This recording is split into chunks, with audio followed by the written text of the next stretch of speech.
Bienvenidos a nuestro compromiso con la verdad. Esta es nuestra imagen del día. Este video aficionado muestra el momento en el que la comunidad del barrio La Pradera arremete contra un vehículo de servicio público en el que se encontraban dos presuntos sicarios, a quien la comunidad señala como los autores del atentado contra un hombre conocido con el alias del Pipiolo.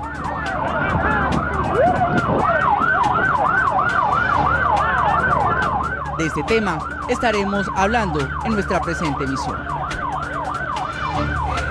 Muy buenas noches, estas son las noticias de las 6:30 por aquí por Telecaribe. Las noticias de la región, Colombia y el mundo están aquí y ahora. Bienvenidos a nuestro compromiso con la verdad.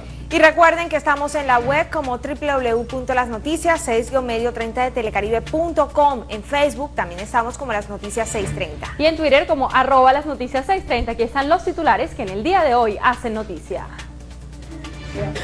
Director del IMPEC dice que se trabaja para humanizar las cárceles, mientras que el defensor del pueblo pide que se agilice la identificación de las víctimas calcinadas en la tragedia de la cárcel Modelo. 6 heridos dejó motín en la cárcel Ternera de Cartagena. Hacinados. Así están los centros carcelarios de la región Caribe colombiana. Una vez más niegan solicitud de casa por cárcel a la rectora Silvia Guete Ponce. Contrabandistas colombianos desabastecen mercado venezolano con productos de primera necesidad.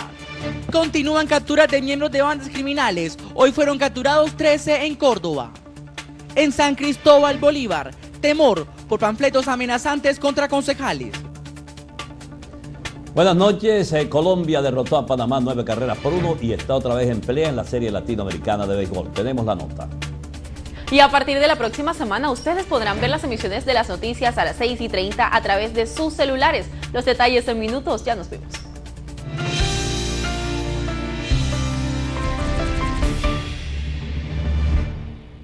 Muchísima atención, el defensor del pueblo Jorge Armando Tálora pidió a la Procuraduría intervenir en las investigaciones de la tragedia del pasado lunes en la cárcel Modelo. De igual forma, pidió celeridad en la identificación de 4 de las 10 víctimas que siguen en medicina legal.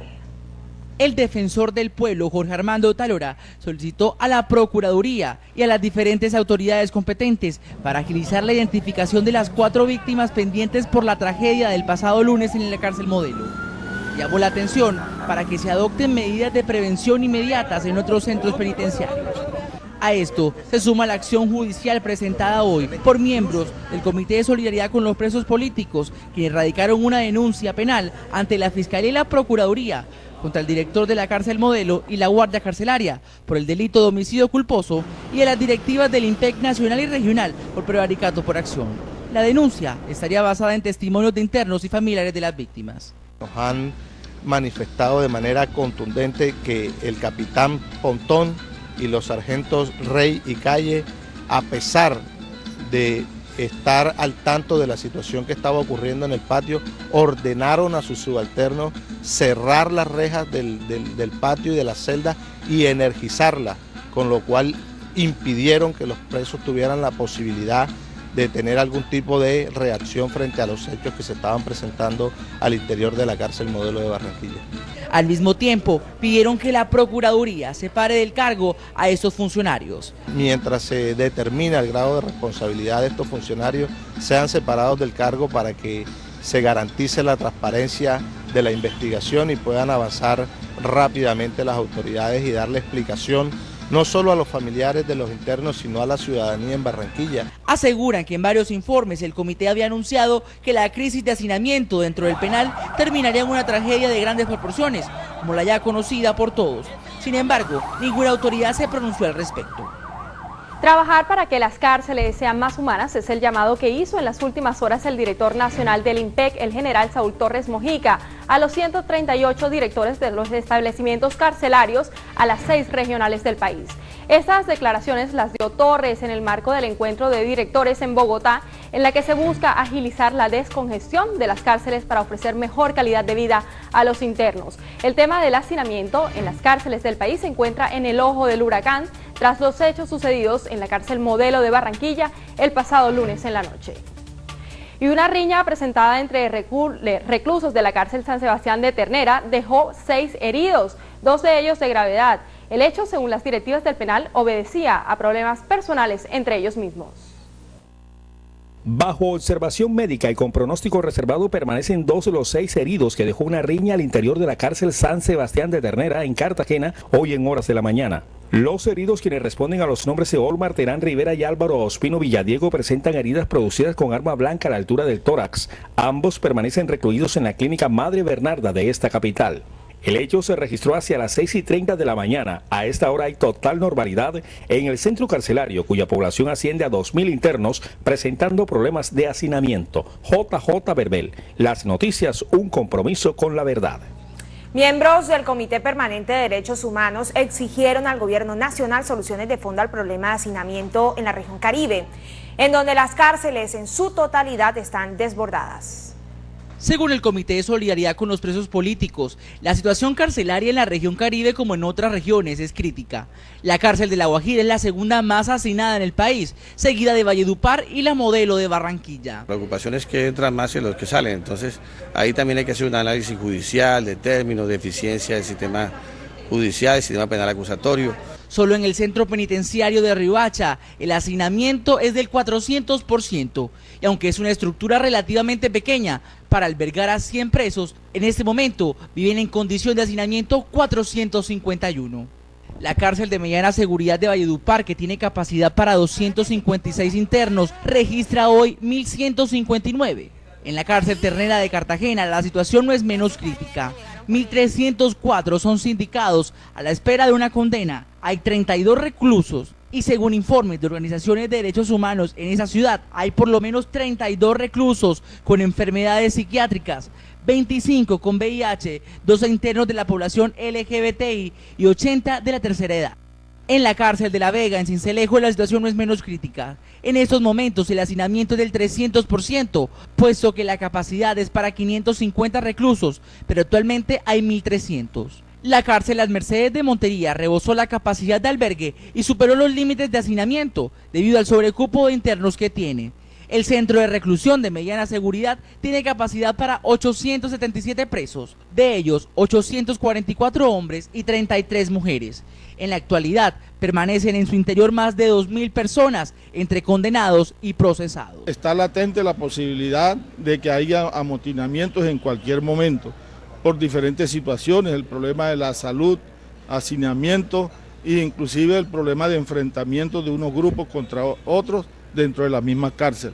Lo más grave del asunto es que para manejar esta cantidad de internos solo hay 112 guardianes y 16 funcionarios, incluyendo una sola trabajadora social y un solo médico, según el informe de la comisión.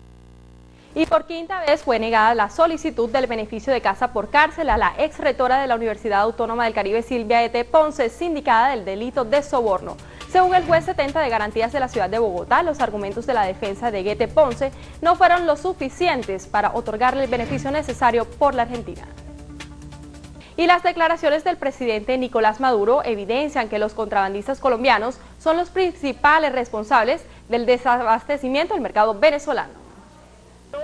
El mandatario venezolano Nicolás Maduro responsabilizó del desabastecimiento en el vecino país a contrabandistas colombianos. Maduro agregó que se está fugando casi en un 40% los productos, lo que afecta en gran medida a la economía venezolana. Estas acusaciones tomaron gran fuerza después de ser descubiertas 35 rutas de contrabando por parte de las autoridades aduaneras en Colombia. La parte de Cúcuta, en frontera con Venezuela, ahí están identificadas aproximadamente 35 rutas para el contrabando, trochas que son carreteables.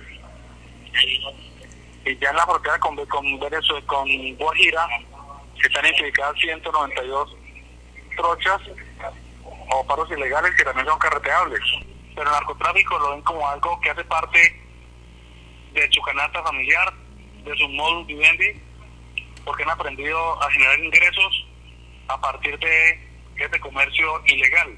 Sumado a esto, el fenómeno de la extorsión también se presenta en estas zonas. Comerciantes como contrabandistas son víctimas de los grupos organizados a quienes deben reportarles los productos que exportan y pagarles sumas que van desde los 300 a 500 mil pesos por vehículo. En la costa atlántica, en La Guajira, ahí encontramos dos reductos de Bacrín, de Urabeños y de Rastrojos, y ambos se nutren del contrabando. Esas bandas generalmente donde lo que hacen ellos es extorsionar a los contrabandistas, prometiendo que les van a dar seguridad. Tanto Venezuela como Colombia lanzarán en los próximos días un plan para triturar el contrabando. La policía en Córdoba capturó a 13 integrantes de una banda criminal que operaba en ese departamento. Aquí está el informe en las noticias. Un duro golpe a las estructuras criminales en Córdoba asestó la policía de ese departamento tras la captura de 13 personas indicadas de pertenecer a la banda criminal de los urabeños. Entre los aprendidos figura una mujer quien comandaba el grupo, identificada como Silvia Cristina Otero Cano, alias La Mona, y quien se desempeñaba como jefe urbana en el municipio de Planeta Rica. Esta acción se logró en una operación conjunta del Ejército y la Policía después de 18 meses de seguimiento y la recopilación de suficientes pruebas. La banda era considerada un brazo criminal de los urabeños que delinquía en municipios como Buenavista, Pueblo Nuevo, La Apartada y Ayapel. Y existe preocupación en el municipio de San Cristóbal por la aparición de un panfleto en donde amenazan a funcionarios públicos y denuncian actos de corrupción. El panfleto fue elaborado por un grupo que se hace llamar Organización Anticorrupta. El panfleto de 3 páginas que circula en toda la población del norte de Bolívar, en uno de sus apartes advierte que asesinará a todas aquellas personas implicadas en contratos ilícitos y resalta que el alcalde Freddy Jiménez se está enriqueciendo con los dineros del Estado a través de testaferros. El panfleto da un plazo de 24 horas a los amenazados para que abandonen la población, porque de lo contrario se les aplicará la justicia de la motosierra.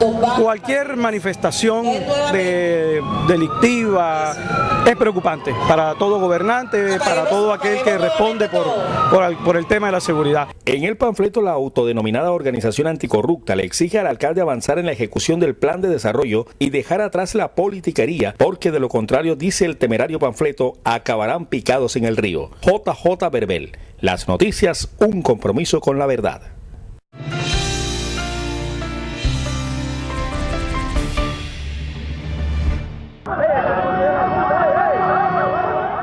De esta manera, reaccionó la comunidad del barrio La Pradera, al suroccidente de Barranquilla, luego de sorprender a 2 presuntos delincuentes, quienes intentaban huir en este taxi zapatico, después de haber herido de gravedad a 2 jóvenes del barrio, uno de ellos conocidos con el alias del Pipiolo.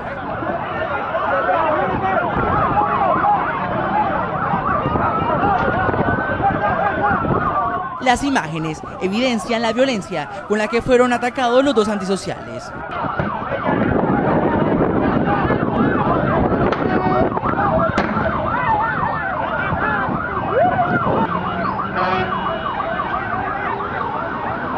La policía intentaba proteger a los presuntos delincuentes, pero esto fue en vano.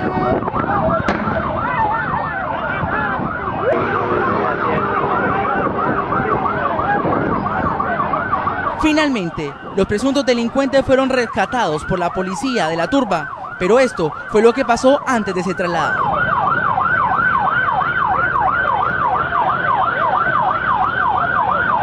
Los 2 sujetos fueron presentados ante la Fiscalía por el delito de porte ilegal de armas y tentativa de homicidio.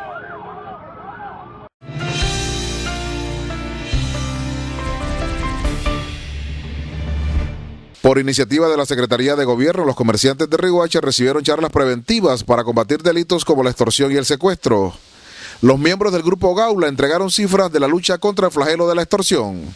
De 104 denuncias por el delito de extorsión, de las cuales tenemos 96 capturas por este delito, tenemos aproximadamente 96 millones de dinero dejados de pagar por la extorsión carcelaria. Por su parte, algunos comerciantes solicitaron mayor acompañamiento de las autoridades para combatir delitos como el hurto y el fleteo. La información desde Riohacha, con Yuri Reales, Magdaniel, las noticias, un compromiso con la verdad.